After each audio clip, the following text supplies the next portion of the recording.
Muito bem, pessoal. Então, nessa sexta aula, eu vou falar um pouquinho para vocês sobre dependência notas, né? Que é um outro tipo de relacionamento.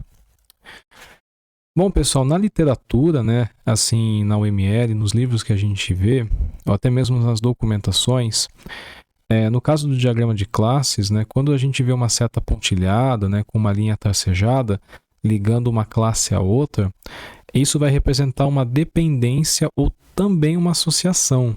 Como a gente estudou associação, a gente viu lá a navegabilidade, né, que a gente tem lá o caso unidirecional e bidirecional, nós também temos aí o termo dependência, né, que também, vez ou outra, também é chamado de associação, então é incluso também.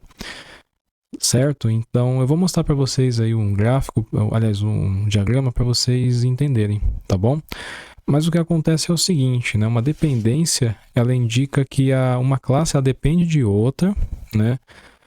De alguma forma, mas essa dependência não implica em um relacionamento direto ou forte entre as classes, né? Então, por mais que ela exista ali, ela não tem ali um relacionamento direto ou forte, tá bom? Ele é o meio termo ali, vamos dizer assim, né? Então, a dependência ela pode ocorrer quando uma classe usa ou chama métodos ou atributos de outra classe, mas não possui uma relação de composição, agregação ou herança com essa classe, né? Então, a dependência ela é mais fraca nesse sentido, né, que os relacionamentos de composição ou agregação, e geralmente ocorre quando uma classe precisa interagir com outra de alguma forma, né, mas não mantém uma referência direta aos objetos da outra classe, né? Então, ela é bem utilizada assim para representar colaborações entre classes, né? E pode ser útil para documentar como elas se relacionam umas com as outras em um sistema. Então, por exemplo, a gente tem aqui, né, um exemplo de dependência entre essas classes, né? A gente utiliza essa notação aqui, tá legal? De a gente entender o seguinte: nós temos aqui três classes, né? Que é a classe filme e a classe ingresso. E a gente também tem a classe sessão. O filme tem os seus atributos, né? O ingresso também tem os seus atributos, e aqui a sessão tem o atributo horário, né? Então, o que acontece? De uma forma ou outra, né, a dependência é o seguinte: a gente tem uma seta que aponta para cá e uma seta que aponta para cá também.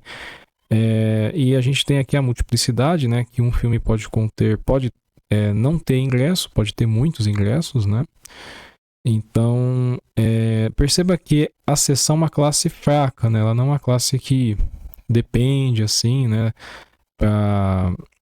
tanto de ingresso quanto de filme, né? Ela está ali, mas não é uma classe ali forte, né? Ela representa ali uma associação, né? Que tem entre ingresso e filme, tá? Mas os filmes e o ingresso poderiam existir sem, por exemplo, existir a sessão, ok? Então ela contém ali, né, uma referência para ingresso e contém uma referência de filme também, né? Tanto é que ela está associada a essas duas classes aqui, ok? Uma outra maneira até de representar, né, uma associação, né, ou seja, uma dependência, é a gente colocar a seta pontilhada aqui no meio. Infelizmente, pessoal, né, no estado UML eu não consegui ainda representar essa seta pontilhada aqui no meio, embora seja possível. Tá? Depois eu mostro aí outros exemplos, né, que ilustram isso. Mas basicamente, né, a setinha ela teria que estar aqui no meio, né? E ou tem essa opção, ou outra que eu encontrei que foi ligar, né, essa classe com essas outras classes assim por meio dessa setinha aqui tracejada, tá bom? E também a gente tem, pessoal, né, as notas, né? As notas elas são caixas de texto, né, ou comentários que podem ser adicionados para fornecer informações adicionais sobre as classes, né? Bem como os relacionamentos, atributos ou métodos. Então elas são usadas aí para documentar e esclarecer aspectos do diagrama que podem não ser óbvios, né? Apenas com símbolos e linhas.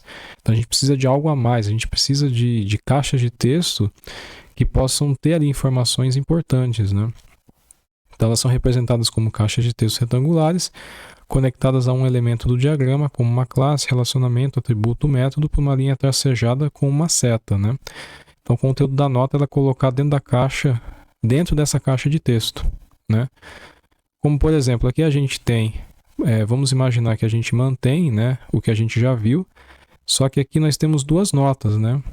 Então se a gente tem uma nota que não está ligada a classe nenhuma, ela é uma nota geral, né, uma nota global aqui do nosso diagrama, né? Então vamos imaginar que nessa nota nós temos essa informação, este diagrama representa um sistema de cinema. Daí a gente tem as classes, né? E especificamente a classe filme, nós temos uma nota aqui, né? Significa que a classe filme possui uma associação com ingresso e uma dependência com sessão. Eu estou afirmando isso.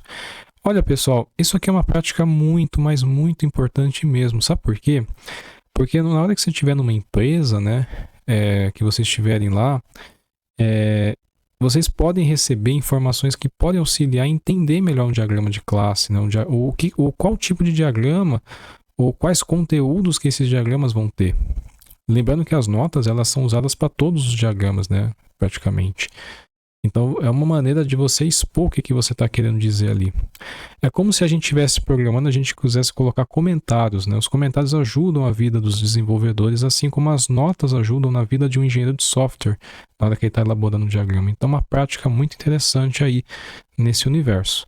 Tá legal, pessoal? Então é o seguinte, na próxima aula eu vou fazer aqui uma aula prática rapidinho, né, no segundo vídeo, para vocês verem como que nós criamos aí esse diagraminha aqui. Tá legal? Já incluo também aqui os atributos, né? E vocês veem direitinho como é que a gente vai fazer. Vou fazer de forma bem completa dessa vez.